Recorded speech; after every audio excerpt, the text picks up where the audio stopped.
Inline engine एक internal combustion engine होता है और इसके जो पिस्टन होते हैं वो अलाइन होते हैं एक सिंगल रो में, और इन इंजन में कोई भी ऑफसेट नहीं होता और ये इंजन एक स्ट्रेट लाइन में होते हैं। इनलाइन इंजन कई तरह के होते हैं, जैसे इनलाइन 2, इनलाइन 3, इनलाइन 4, इनलाइन 5 और इनलाइन 6 और इनलाइन 8 इंजन। इनलाइन इंजन का जो डिजाइन होता है काफी सिंपल होता है और इनका मैन्युफैक्चरिंग करना भी काफी आसान होता है, और ये इंजन कम कॉस्टली होते हैं अदर इंजन के मुकाबले, जैसे कि वी इंजन, डब्ल्यू इंजन। और इस इंजन का जो सिलेंडर बैंक होता है एक सिंगल मेटल कास्टिंग की रिक्वायरमेंट होती है इसमें, और इसके कई पार्ट है जैसे कि cylinder head, crank shaft, cam shaft etcetera. Inline engine का जो डायमेंशन होता है वो काफी छोटा होता है रेडियल इंजन के मुकाबले, और इस इंजन को किसी भी डायरेक्शन में माउंटेड करा जा सकता है। और इनलाइन इंजन काफी कॉमन होते हैं व्हीकल्स में, और इनलाइन इंजन की जो कैपेसिटी होती है लगभग 3 लीटर की होती है। इनलाइन 4 इंजन की जो मैन्युफैक्चरिंग होती है उसको बेसिकली डिनोट करा जाता है I4 या फिर L4 के नाम से। इनलाइन इंजन को बेसिकली यूज करा जाता है ऑटोमोबाइल्स में, लोकोमोटिव में और एयरक्राफ्ट में। इनलाइन इंजन में सबसे ज्यादा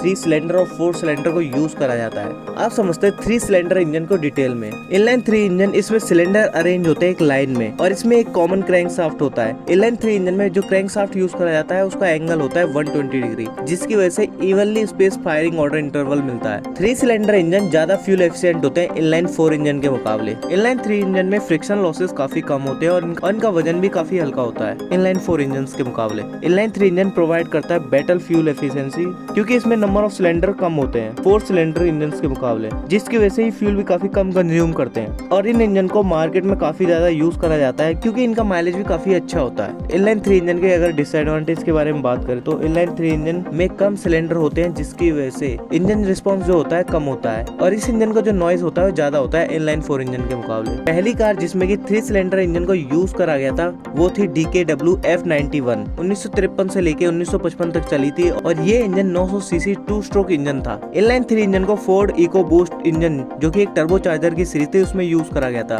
और इस इंजन को लगाया गया था फोर्ड फोकस में, जो कि 1.0 लीटर का पेट्रोल इंजन था, और इसको यूज करा गया था 2012 में। और इस इंजन को कई मॉडल्स में यूज करा गया था, जैसे कि BMW i8, जो कि एक plug in hybrid electric vehicle था, इसमें भी टर्बोचार्जर का यूज करा गया था, और ये इंजन 1.5 लीटर का 3 सिलेंडर इंजन था। स्ट्रेट 4 इंजन है। स्ट्रेट 4 इंजन को इनलाइन 4 इंजन भी कहा जाता है, और ये आज के टाइम में इस इंजन को ज्यादा प्रेफरेंस दी जाती है क्योंकि इसका जो डिजाइन होता है काफी सिंपल होता है, और ये फ्यूल एफिशिएंट होते हैं, और इसके जो प्राइमरी फोर्सेज होते हैं वो परफेक्टली बैलेंस रहते हैं। और इस इंजन को माउंटेड करा जाता है स्ट्रेट लाइन में, और इस इंजन में एक सिंगल क्रैंक शाफ्ट का यूज करा जाता है, और इस इंजन को वर्टिकली और इंक्लाइंड में इंस्टॉल करा जाता है। अगर इंजन को इंक्लाइंड में रखा जाता है तो उसको बोला जाता है स्लांट 4 इंजन। इनलाइन 4 इंजन को अगर कंपेयर करें V4 और फ्लैट 4 इंजन से, तो इनलाइन 4 इंजन में यूज करा जाता है सिंगल सिलेंडर हेड को, जिससे कि इनलाइन 4 इंजन ज्यादा कॉम्प्लेक्स नहीं होते और इनका प्रोडक्शन कॉस्ट भी कम होता है। आज के टाइम में हर मैन्युफैक्चरर यूज करती है इनलाइन 4 इंजन लेआउट का, लेकिन कुछ एक्सेप्शन केस जैसे कि पोर्शे और सुबारू ये यूज करती है फ्लैट 4 और हॉरिजॉन्टली अपोज लेआउट का। और इस लेआउट में क्या होता है कि पिस्टन अपोजिट रहते हैं क्रैंक शाफ्ट के। इनलाइन 4 सिलेंडर कार जो कि हर ड्राइविंग सिचुएशन के लिए बेटर होती है। इनलाइन 4 इंजन को स्मॉल कार और कॉम्पैक्ट कार में आसानी से फिट करा जा सकता है, जिसकी वजह से इनका जो वेट होता है काफी कम होता है, और वेट रिड्यूस होने के साथ साथ इसमें एक एग्जॉस्ट मैनिफोल्ड की जरूरत पड़ती है बस, और इसमें केवल एक सिलेंडर हेड की जरूरत होती है, और मल्टीपल सिलेंडर होने के साथ साथ इसमें मूविंग पार्ट्स भी कम लगते हैं, जिसकी वजह से एनर्जी लॉस कम होता है। इनलाइन 4 इंजन में इसके जो प्राइमरी फोर्सेस होते हैं बैलेंस रहते हैं, क्योंकि इसके जो आउटसाइड वाले दोनों पिस्टन और इनसाइड वाले दोनों पिस्टन एक दूसरे के अपोजिट मूव करते हैं, इसलिए इसके प्राइमरी फोर्सेस बैलेंस रहती है। अब जानते हैं इनलाइन 4 इंजन के डिसएडवांटेज के बारे में। इनलाइन 4 इंजन में जो सेकेंडरी फोर्सेस होती है वो अनबैलेंस रहती है, इस वजह से इंजन का जो साइज होता है वो छोटा होता है, और ये इंजन लगभग 2.5 लीटर से लेके 3 लीटर तक होते हैं। अगर इंजन का जो साइज बड़ा करते हैं यानी 3 लीटर से ज्यादा एक्सीड करते हैं तो हमें रिक्वायर्ड होती है बैलेंसिंग शाफ्ट की, जो कि इसके सेकेंडरी फोर्सेस को बैलेंस रखती है। ऑटोमोटिव इंडस्ट्री में इनलाइन 4 इंजन का सबसे छोटा इंजन यूज करा गया था होंडा T360 में KEI ट्रक्स था। ये इंजन 356 सीसी का था। अब जानते हैं वी इंजन के बारे में। वी इंजन एक कॉमन कॉन्फ़िगरेशन है इंटरनल कंबशन इंजन का। इसमें 2 सिलेंडर बैंक होते हैं और हर एक बैंक में सेम सिलेंडर होते हैं, यानी एक बैंक में 3 सिलेंडर होंगे तो अगले बैंक में भी 3 सिलेंडर होंगे, और इसको कनेक्ट करा जाता है एक सिंगल कॉमन क्रैंक शाफ्ट से। इसके जो सिलेंडर बैंक होते हैं वो एक दूसरे के बीच में कुछ एंगल क्रिएट करते हैं, और वो एंगल रखा जाता है 60 डिग्री से लेकर 90 डिग्री तक का। इस इंजन को अगर हम सामने से देखते हैं तो ये एक वी शेप का दिखता है। वी इंजन कई तरह के होते हैं, जैसे कि V2 जो कि इसको V2N भी कहते हैं, V3, V4, V5, V6, V8, V10, V12, V14, V16, V18, V20 और V24 इंजन। और इन V इंजन में सबसे ज्यादा फेमस इंजन है V6, V8 और V12। V2, V4, V5, V6 को बेसिकली यूज करा जाता है बाइक्स में, और V6, V8, V12 को यूज करा जाता है कार्स में। V16, V20, V24 को बेसिकली यूज करा जाता है लार्ज ट्रक में, ऑटोमोटिव में और एयरक्राफ्ट में। ये इंजन काफी रेयरली यूज करा जाता है। आप जानते हैं इनलाइन इंजन और V इंजन लेआउट में कौन बेटर होता है। इनलाइन इंजन का जो डिजाइन होता है काफी सिंपल होता है V इंजन के मुकाबले में, और इस इंजन का जो लेआउट होता है वो सिंगल एक लाइन में होता है। लेकिन इनलाइन इंजन में अगर पिस्टन की क्वांटिटी बढ़ाते हैं, जिसकी वजह से ये इंजन काफी लेंथी बन जाते हैं और इनको इंस्टॉल करने में काफी स्पेस की जरूरत होती है। इनलाइन इंजन और V इंजन में नंबर ऑफ पिस्टन सेम हो तो V इंजन का जो लेंथ होता है वो आधा रहता है इनलाइन इंजन के मुकाबले, लेकिन V इंजन का जो विड्थ होता है वो थोड़ा सा ज्यादा होता है इनलाइन इंजन के मुकाबले। अगर V इंजन के एडवांटेजेस के बारे में बात करें तो V इंजन को काफी बड़ा बनाया जा सकता है और ज्यादा पावरफुल बनाया जा सकता है इनलाइन इंजन के मुकाबले। V6 इंजन में होते हैं 6 सिलेंडर पिस्टन। इसके एक बैंक में 3 सिलेंडर पिस्टन होते हैं और दूसरे बैंक में 3 सिलेंडर पिस्टन, और इन दोनों बैंक्स के बीच का एंगल होता है 90 डिग्री या फिर उससे कम। और मॉडर्न व्हीकल्स में सेकंड नंबर पे आता है सबसे ज्यादा इस इंजन को यूज करने में। लेकिन इनलाइन 4 इंजन जो होता है उसको कई फ्यूल से चलाया जाता है, जैसे कि डीजल, पेट्रोल और नेचुरल गैस से। V6 इंजन का जो डिजाइन होता है कॉम्पैक्ट होता है, और V6 इंजन को फ्रंट व्हील ड्राइव वाली कार्स में भी यूज करा जा सकता है। इनलाइन 6 इंजन को रिप्लेस कराता V6 ने, क्योंकि इनलाइन 6 इंजन काफी बड़े होते थे और इनको कार में फिट करना काफी मुश्किल होता था। लेकिन V6 इंजन थे वो ज्यादा वाइब्रेशन प्रोड्यूस करते थे, वो इंजन इतने स्मूथ नहीं थे जितने की इनलाइन इंजन स्मूथ थे। लेकिन V6 इंजन की जो परफॉर्मेंस थी काफी हाई थी, और ये इंजन पावर भी अच्छा खासा प्रोड्यूस करता था, और इसका जो टॉर्क आउटपुट था वो भी काफी बढ़िया था, और इस इंजन का फ्यूल इकोनॉमी भी काफी अच्छा था। V6 इंजन में वाइब्रेशन काफी ज्यादा थी तो इसके लिए यूज करा गया VR6 का।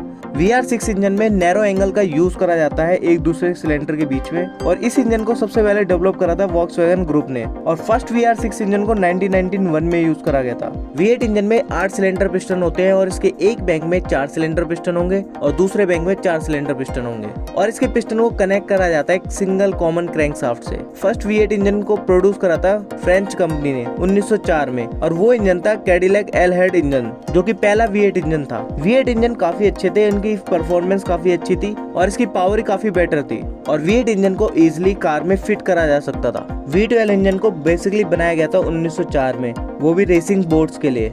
इस इंजन के जो प्राइमरी और सेकेंडरी फोर्सेस थे वो बैलेंस थे, जिसकी वजह से इस इंजन की स्मूथ पावर डिलीवरी थी। V12 इंजन को बेसिकली यूज करा गया था लग्जरी ऑटोमोबाइल्स में, बोट्स में, एयरक्राफ्ट्स में और टैंक्स में।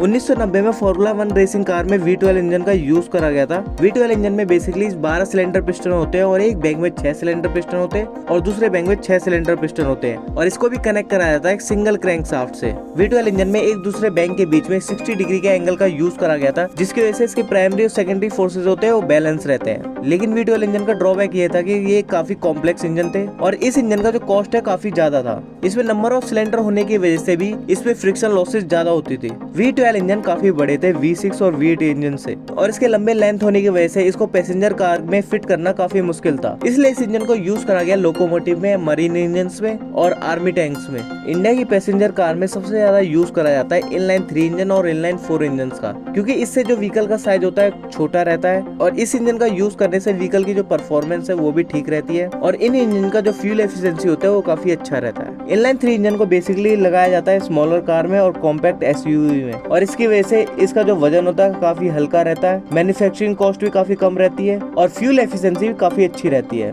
इनलाइन 3 इंजन ज्यादा वाइब्रेशन प्रोड्यूस करते हैं इनलाइन 4 इंजन के मुकाबले, और इनलाइन 3 इंजन को कई मॉडल्स में यूज करा जाता है, जैसे कि मारुति सुजुकी, सिलेरियो और टाटा नेक्सन। इनलाइन 4 इंजन को सबसे ज्यादा यूज करा जाता है व्हीकल्स में, जैसे कि हैचबैक हो गया, सेडान हो गया और बड़ी SUVs होगी, और ये इंजन परफेक्टली बैलेंस रहते हैं पावर और एफिशिएंसी के मुकाबले में। इस इंजन की जो ऑपरेशन भी होते हैं काफी स्मूदर होते हैं, और ये इंजन हाई परफॉर्मेंस आउटपुट देते हैं। और इनलाइन 4 इंजन को कई मॉडल्स में यूज करा जाता है, जैसे कि Maruti Suzuki Swift, Honda city, Hyundai light, i20 etcetera. अगर इनलाइन इंजन को V इंजन से कंपेयर करा जाए तो वी इंजन्स को कुछ इंडियन कार्स में यूज करा जाता है और वी इंजन्स की जो मार्केट वैल्यू है वो भी कम है और वी इंजन का जो साइज होता है और एफिशिएंसी होता है वो भी ज्यादा होता है। वी इंजन में कॉमन इंजन है जैसे कि V6, V8 जो कि यूज करा जाता है लग्जरी कार में जैसे कि मर्सिडीज बेंज, BMW, ऑडी और परफॉर्मेंस स्पोर्ट्स कार जैसे कि पोर्शे हो गया, लैम्बोर्गिनी हो गया, फरारी हो गया एसेट्रा। वी इंजन्स को बेसिकली रेगुलर कार में इसलिए यूज नहीं करा जाता क्योंकि वी इंजन की जो कॉस्ट होती है काफी हाई होती है और फ्यूल एफिशिएंसी भी इनलाइन 4 इंजन की काफी बढ़िया रहती है वी इंजन्स के मुकाबले। इनलाइन इंजन से जो पावर प्रोड्यूस होती है वो सफिशिएंट होती है इंडियन रोड्स के हिसाब से। वी इंजन्स को बेसिकली इंडिया में यूज करा जाता है प्रीमियम और परफॉर्मेंस सेगमेंट्स में, ना कि बजट और कॉम्पैक्ट कार में। वीडियो अगर इन्फॉर्मेटिव लगी है तो लाइक एंड सब्सक्राइब कीजिए। धन्यवाद।